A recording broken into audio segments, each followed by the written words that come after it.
heirs. Never read my life as the diary of some sad refugee.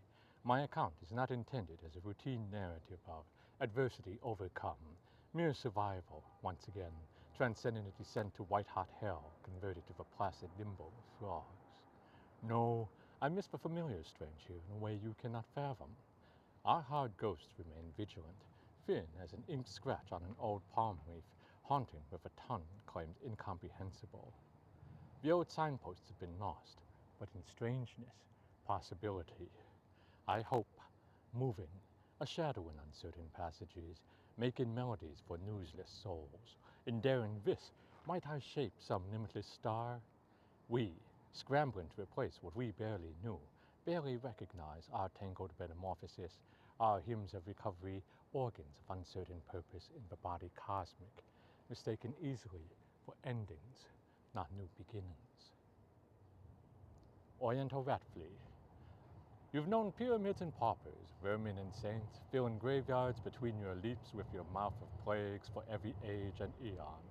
Who brought you so far to Olympus than a Sarkiopis, now made immortal in your impossible, improbable diaspora, but still a mote in our boundless cosmos?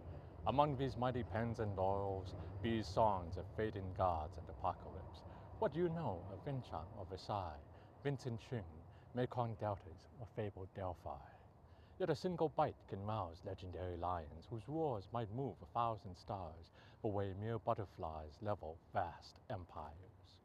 For all of this, I gaze with you at the distant peaks of Mount Meru, a cosmic ocean, a lifetime away, scratching with a sigh, an unspeakable memory. Phnom Penh in January. In the old country, my friend is amazed at the tiny silver boxes arrayed in the market square, ornate rows, tight-lipped and cryptic. They look like coffins for inchworms, she jests. I tell her they're for betel nuts, great for intestinal worms, or so the spitting elders tell us, petting their bellies of hollow. We want to grab some vermicelli, passing what looked like a freshly quartered manta in a bamboo basket on the way, his pale lips mouthing dark pronouncements on us all, his tail flicking on a squalid table, waving goodbye at the many tourists in these markets of carcass. Every bite became a postcard, colorful as saffron monks smoking in the streets. On the road to Vientiane, 1975. Bad enough the secret city fell in a secret war with human faces, a road of refugees making their run for it. Some strange hopes prevailed, frantic, littering the way with filth and stragglers, discarding 1,000 fins they'd been so certain they'd need. There was a major I knew escorting them, sent to keep something close to order at the end. By the roadside he recognized 2 men. He'd grown up with them, attended one's wedding. In their despair, they'd slit each other's belly open with old knives, trying to get a taste of opium in the other's warm fat. The air reeked of bowels and defeat. He left them behind that day to die, as such men die in the Laotian dust. But 30 years later in Minnesota, he still remembers their eyes when they offered to cut him open too.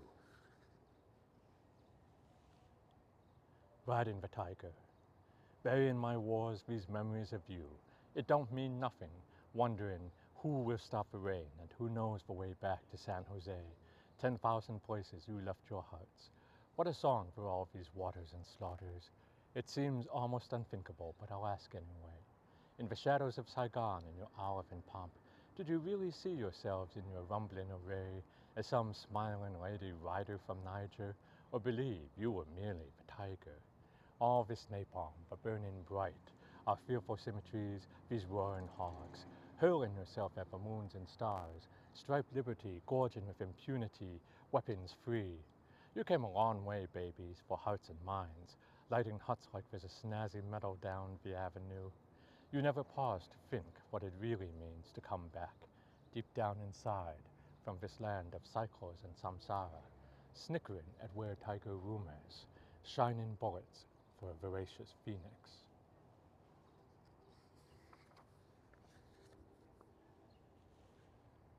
Moving mountains, burning stars.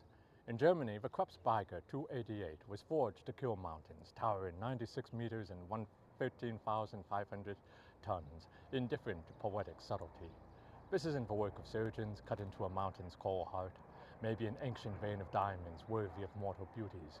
Watch it cross a road, and you might feel more minute than an old man gazing at the summer mountains of Gudin. Witness it raise some sprawling range. There you feel like a deity, some pure Vulcan at his fire, who needs no scenery of mere stones. There are tiny men from Sydney and Beijing who smile to eagerly bring such tools to the peaks of ancient Luang Prabang, our groves of teak, our sacred caverns and aisles. In a small room in the cosmos, these fleas haggle. One day, they might reach Mars or Alpha Centauri, long after our own foolish names are rightfully lost amid flickering stars and cold galactic memory.